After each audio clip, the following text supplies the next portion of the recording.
Olá, bem-vindo ao nosso treinamento de brigada de incêndio. Meu nome é Claudinei, tenente do Corpo de Bombeiros, oficial da reserva, enfermeiro com pós-graduação na área de emergências e cuidados intensivos. Nesse módulo de prevenção e combate a incêndio, teremos os seguintes objetivos. Veremos a forma adequada de utilizar uma rede de hidrante e também os funcionamento dos sistemas de proteção ativa e passiva de uma edificação. Tenha uma boa aula. Nós temos na edificação, seja a loja, tanto quanto nos prédios comerciais, administrativos, a rede de hidrante. Rede hidrante, ela vai ser utilizada quando os extintores portáteis não forem suficientes para combater o princípio de incêndio. Então já se tornou um incêndio, mas ela pode ser armada preventivamente, porque vai que essa primeira ação não seja efetiva, teremos uma rede de hidrante. Nós temos dois problemas então a considerar. Se perdermos o princípio de incêndio através de extintores, teremos um incêndio que vai gerar fumaça. Sendo a fumaça aquilo que mata mais do que o fogo, estaremos envolvidos no abandono da edificação. Também é primordial para o uso de água que toda a rede elétrica da área sinistrada esteja desligada. Alguns sistemas Leroy Merlin, a partir do momento que um hidrante é acionado, desliga automaticamente a rede elétrica. Mas algumas lojas ainda não possuem esse sistema automático. Vai necessitar de um técnico de manutenção, um especialista,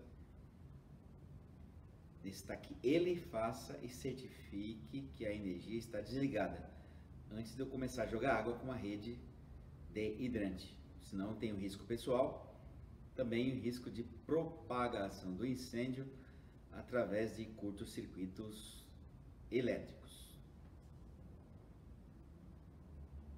Uma rede de hidrante, ela tem o seguinte esquema que nós vamos aqui apresentar.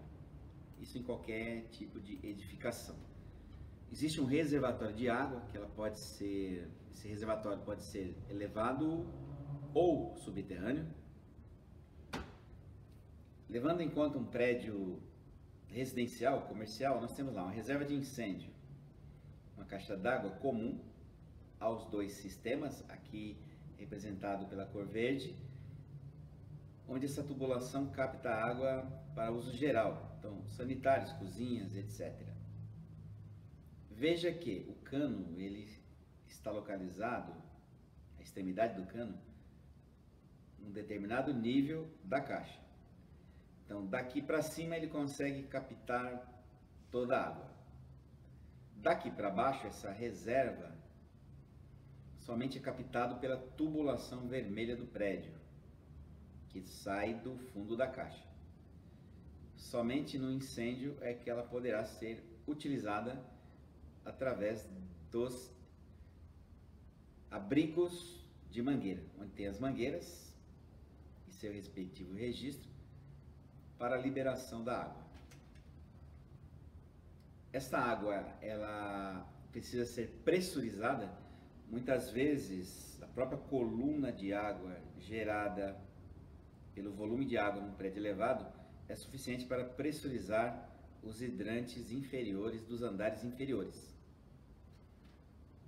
Mais os andares superiores haverá perda de carga. Então nós vamos encontrar um sistema de botoeira para fazer o acionamento manual da bomba. Essas bombas de incêndio podem estar localizadas tanto em andares superiores quanto em andares inferiores.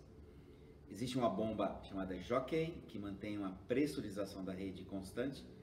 Existe uma bomba principal, que vai entrar em funcionamento quando houver demanda. Vai utilizar 2 hidrantes, mais volume de água, precisa de mais pressão, vazão. Entra em funcionamento essas bombas.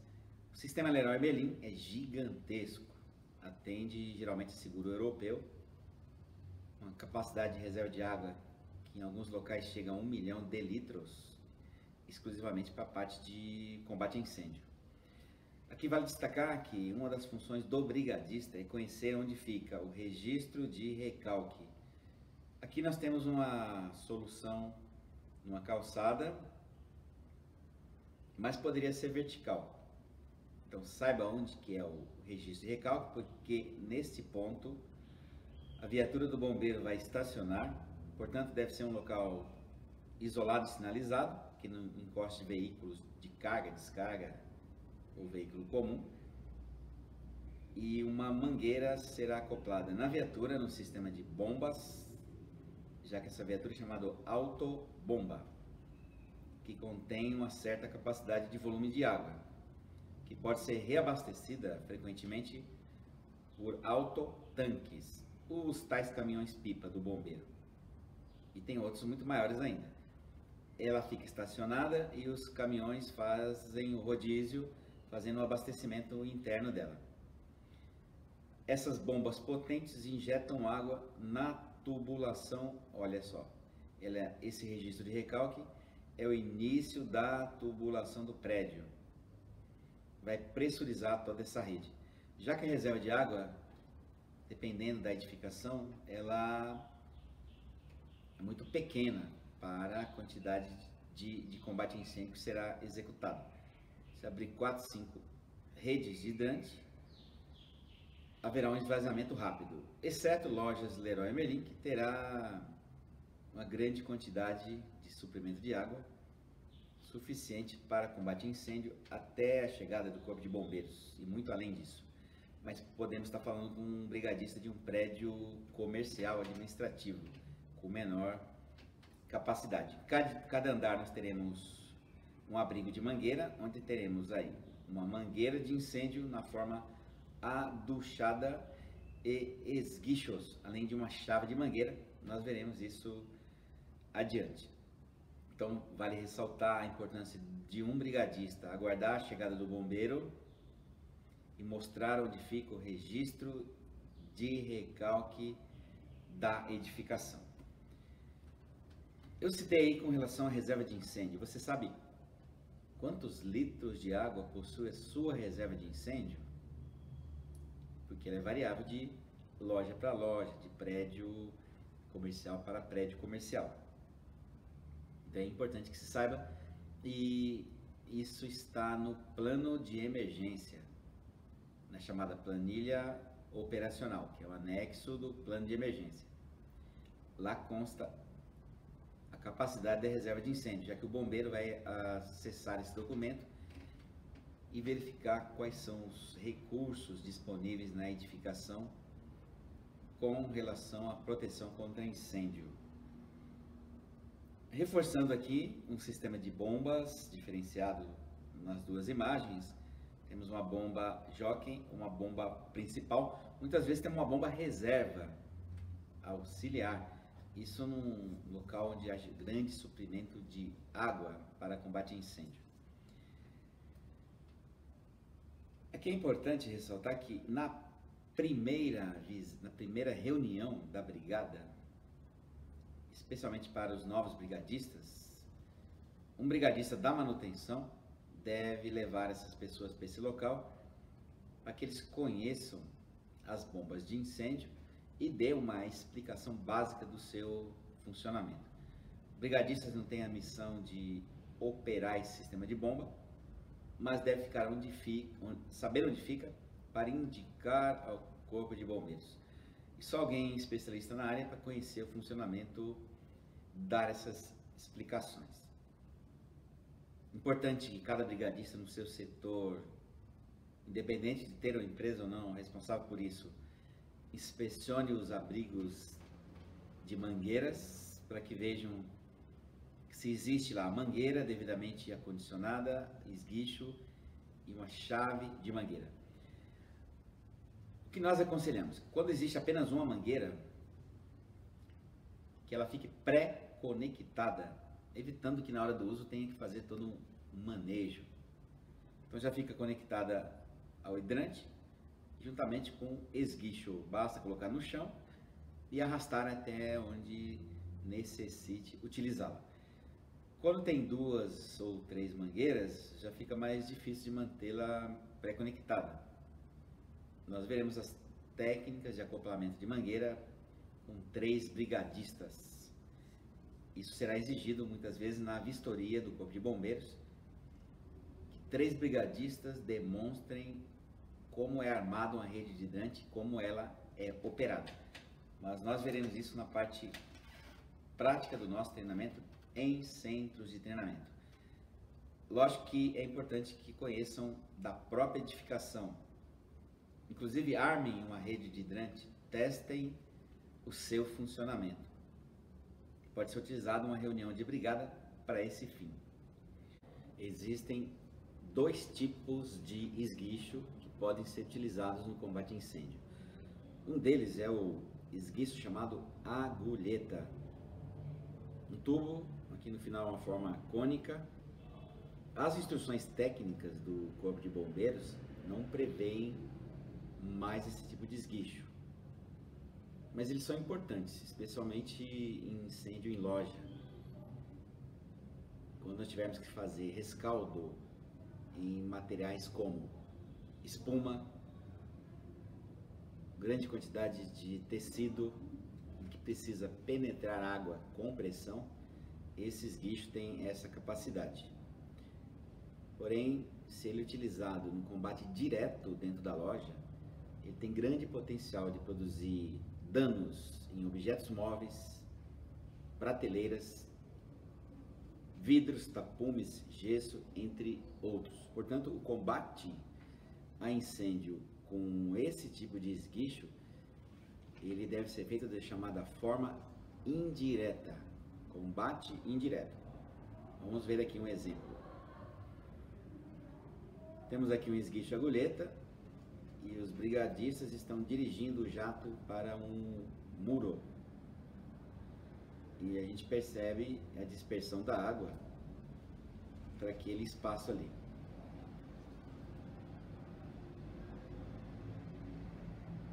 Criando uma espécie de chuva artificial. Então isso pode ser dirigido a uma coluna, a um teto, a uma parede, mas nunca diretamente naquilo que está queimando. Porque também, se eu jogar em objetos móveis que estejam pegando fogo, eu posso dispersar esse foco de incêndio para outras áreas. Então é importante que tenha, mas sempre nós vamos preferir para o combate a incêndio os chamados esguichos reguláveis. Temos aqui 2 modelos de esguicho reguláveis. Eles estão previstos nas instruções técnicas. Esse aqui é o modelo mais anatômico, tipo pistola, com abertura para frente e para trás, enquanto esse aqui é na extremidade, em forma de disco. Ele permite jato tanto na forma de chuveiro quanto na forma de jato sólido. Então tem essas 2 funções. E outro fator importante é que nós temos o controle sobre o jato. Se eu quiser fechar a água em qualquer momento, eu posso fechar, mantendo a mangueira pressurizada, sem ter que fechar o registro do hidrante. O que eu não vou conseguir com o esguicho tipo agulheta. Eu vou precisar fechar o registro do hidrante para, por exemplo, manter a mangueira no chão. Caso contrário, é um grande risco dessa mangueira ficar se movimentando e causar graves ferimentos nas pernas ou em outras partes do corpo do socorrista. Um exemplo aqui de esguicho regulável. Numa forma de chuveiro, pode ser utilizado o ataque direto no fogo, sem o risco de danos. Se eu quero fechar, basta girar o disco, tem o fechamento. E aqui um esguicho tipo agulheta, em que será necessário fechar a rede de hidrante para que ele coloque a mangueira ali no chão. Sempre vamos preferir o esguicho regulável para fazer tanto combate a incêndio quanto prevenção. Na montagem da rede hidrante, nós temos que ter uma tática que permita rapidez e o uso adequado dos equipamentos. Então nós temos lá um abrigo de hidrante, Uma das primeiras funções é de operador do hidrante. Ele é o responsável pelo acoplamento da mangueira diretamente no registro do hidrante. A mangueira estará na forma aduchada. Se estiver corretamente acondicionada, basta colocá-la no chão. Essa parte externa, que geralmente é mais longa, será acoplada ao hidrante. A importância de ter uma chave de mangueira para fazer esse acoplamento, se houver dificuldade. Outro membro desta equipe de montagem de rede de hidrante é o auxiliar de linha. Ele vai pegar a parte interna da mangueira aduchada e deslocar para o local de incêndio ou nas proximidades, fazendo a acoplagem em outra mangueira, se houver necessidade, ou diretamente no esguicho. Esguicho esse que está de posse do chefe de linha. O chefe de linha e o auxiliar de linha faz a montagem do esguicho e se posiciona para o combate. O chefe de linha, ele é o brigadista em que faz o combate direto, efetivo. Os demais socorristas estarão no seu apoio, tanto para manejar a mangueira, se tiver que avançar ou retroceder, quanto um apoia o outro, já que nós vamos necessitar, devido à grande pressão da rede de hidrante. Então, geralmente se usa os pés encostados no outro, com a distância de 1 palmo aproximadamente do brigadista da frente.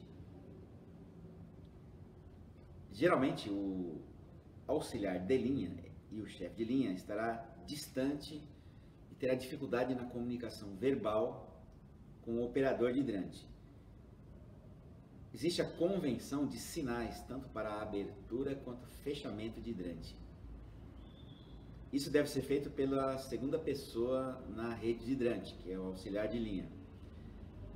Ele mantém o braço estendido, fixo, até que o operador de hidrante veja e entenda este sinal como abrir hidrante. Isso evita acidentes. Enquanto o chefe de linha e o auxiliar está montando um esguicho, alguém abre a rede de hidrante, a mangueira está pressurizada, poderá provocar um acidente pessoal. Também isso evita a abertura, ou melhor, o fechamento precoce da rede de hidrante, enquanto ainda há fogo a ser extinto ou fumaça a ser dispersada. Isso na parte prática de combate a incêndio fica mais evidente, essas duas funções. O uso da rede de hidrante, tanto para combater o incêndio, quanto eventualmente para fazer a ventilação do local.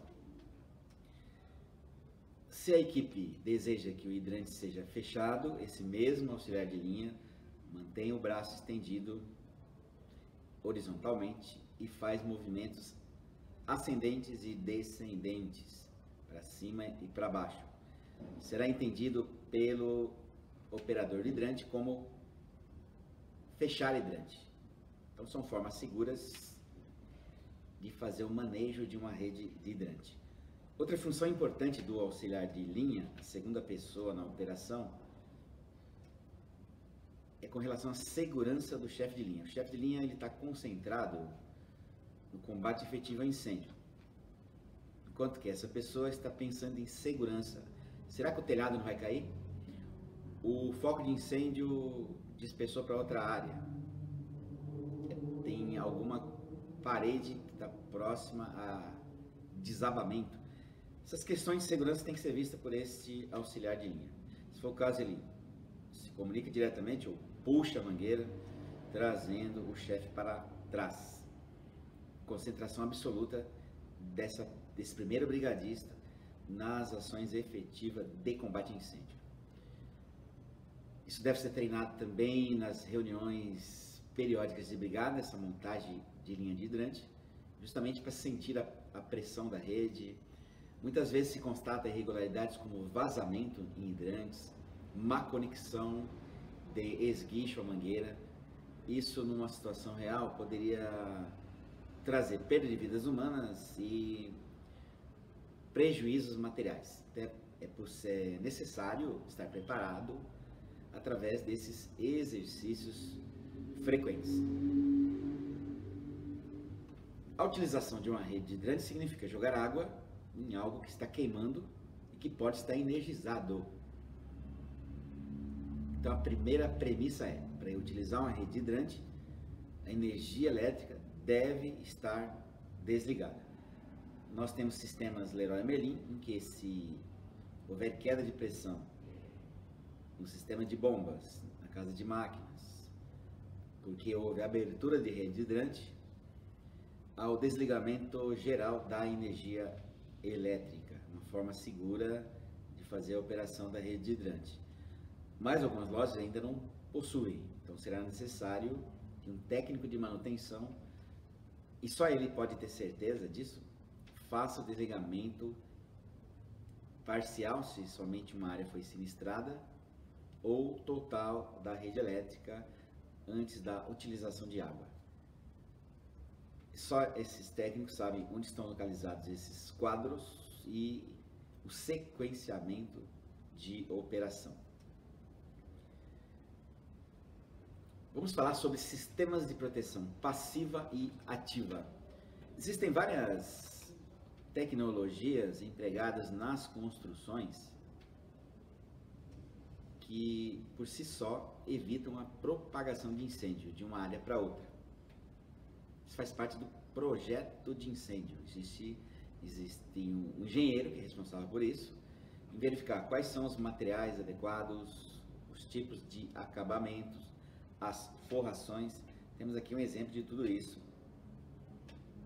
Esse sistema de proteção passiva engloba materiais resistentes ao fogo, portas, corta-fogo, podemos pensar também em iluminação de emergência, tudo que visa conter o avanço das chamas, calor, fumaça ou gases de um compartimento para outro.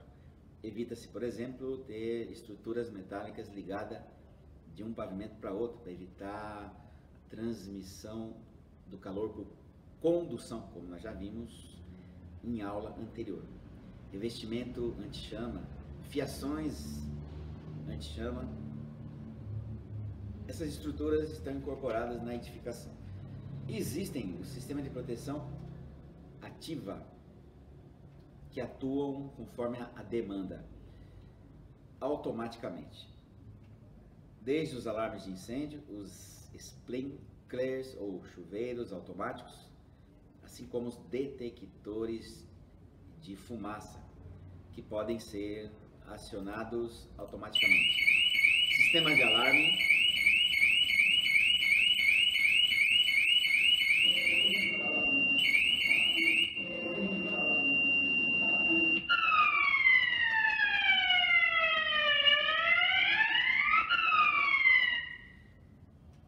Tudo ligado a uma central de alarmes de incêndio. Importante que todo brigadista saiba a localização da central de alarmes de incêndio. Geralmente ela é digital, direcionável, sabe-se exatamente o ponto em que um alarme de incêndio foi acionado, ou um bico de sprinkler, ou um detector de fumaça.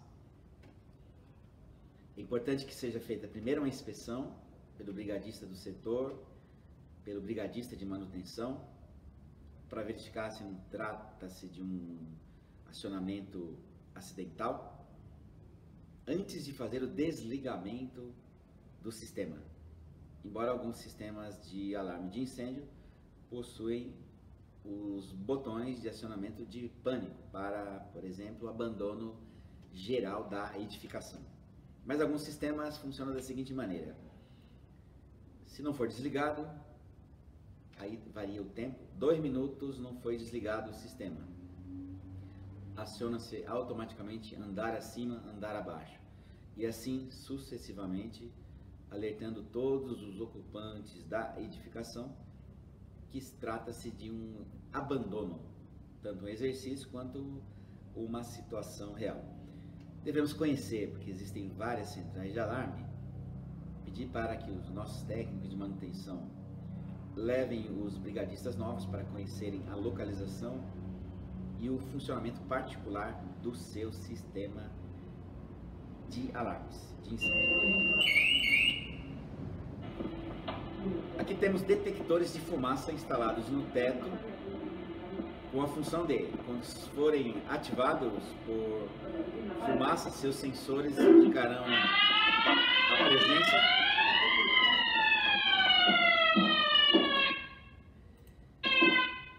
Esse acionamento também estará ligado à nossa central de alarmes de incêndio. Detectores de fumaça, eles acabam perdendo um pouco a credibilidade. Por quê? Facilmente são acionados acidentalmente. Por poeira, fumaça de cigarro, em prédios, por exemplo, hotéis, hábito de deixar o chuveiro ligado, fazendo com que vapores atinjam os sensores, então acaba tendo a credibilidade afetada. Na verdade, o brigadista ele não pode ter esse pensamento, porque uma vez que ele acredite que é somente um alarme falso e demore para inspecionar e tomar uma atitude, exatamente naquele dia, naquele momento, é um incêndio real e ele deixou precocemente de tomar as medidas de proteção da vida das pessoas naquela edificação. Se ocorre frequentemente um acionamento acidental, é questão de verificar se não é necessário substituir por um outro sistema de alarme ou mudar de posição este detector de fumaça. Existem equipamentos semelhantes que são detectores de calor, só funcionam mediante uma determinada temperatura, atingir seus sensores para acionamento. Esses detectores de calor estarão instalados em geral onde naturalmente existe fumaça. Já vi esses equipamentos em sala de máquinas, porque se ligam motores, a fumaça, então não tem como colocar um detector de fumaça ali. Mas o detector de calor será acionado quando uma temperatura determinada afetar os seus sensores. Isso faz parte do projeto de incêndio. Então verifique se os sensores que tem na sua área de atuação são detectores de fumaça ou detectores de calor. Nós veremos agora um dos sistemas mais importantes de proteção, chamado proteção ativa, que são os chuveiros automáticos, também conhecidos como sprinklers. Nós temos um sistema de rede vermelha na edificação, com chuveiros espalhados por toda a área. Conforme ao aquecimento de um bulbo contendo um líquido expansor, este bulbo se rompe, liberando um fluxo de água que se choca contra um defletor e forma um chuveiro. Vamos encontrar esse bulbo de diversas cores. Esse aqui é um vermelho, cuja temperatura de ruptura é de 68 graus. Já este, cor preta, 204 graus. Ou seja, de acordo com a área que eu quero proteger, eu escolho a temperatura de ruptura. Se for um local de fundição, obviamente que eu não vou colocar uma temperatura muito baixa, porque haveria a ruptura acidental desnecessária. Então tudo isso é calculado num projeto de incêndio. À medida em que o calor atinge a temperatura de ruptura, haverá o acionamento. A rede está constantemente pressurizada. Essa água, ao chocar contra um defletor, forma um chuveiro, fazendo a extinção do princípio de incêndio. Então isso ocorre individualmente, na medida em que um destes bicos de sprinklers, ou chuveiros automáticos, é acionado pelo calor de ruptura, haverá o seu funcionamento. Nos filmes a gente vê tudo se rompendo ao mesmo tempo. Aquilo nada mais é do que um efeito especial. Sempre é individual a sua ruptura. Nós temos um exemplo aqui de lixos no estacionamento acumulado. de repente começou um princípio de incêndio que vai aumentando. Por convecção, a fumaça aquecida vai acabar acionando aquele bico de sprinkler, fazendo a extinção imediata desse foco de incêndio, o que vai evitar a sua propagação. Então é uma maneira eficiente de se fazer extinção de incêndio com um sistema de proteção ativa. Conheça o sistema de sprinkler da sua edificação e veja qual é a temperatura de ruptura dos bicos de sprinkler. Nós teremos um problema adicional aí, obviamente. Essa água vai continuar vazando e terá que ser feita a intervenção imediata por parte do nosso setor de manutenção para o fechamento de válvulas e substituição deste sprinkler que foi acionado. Nós vamos interromper essa aula aqui.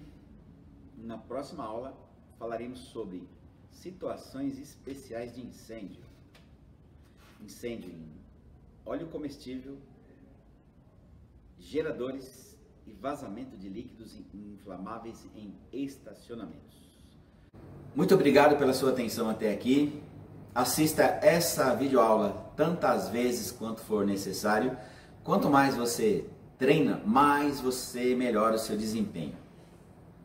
Até breve.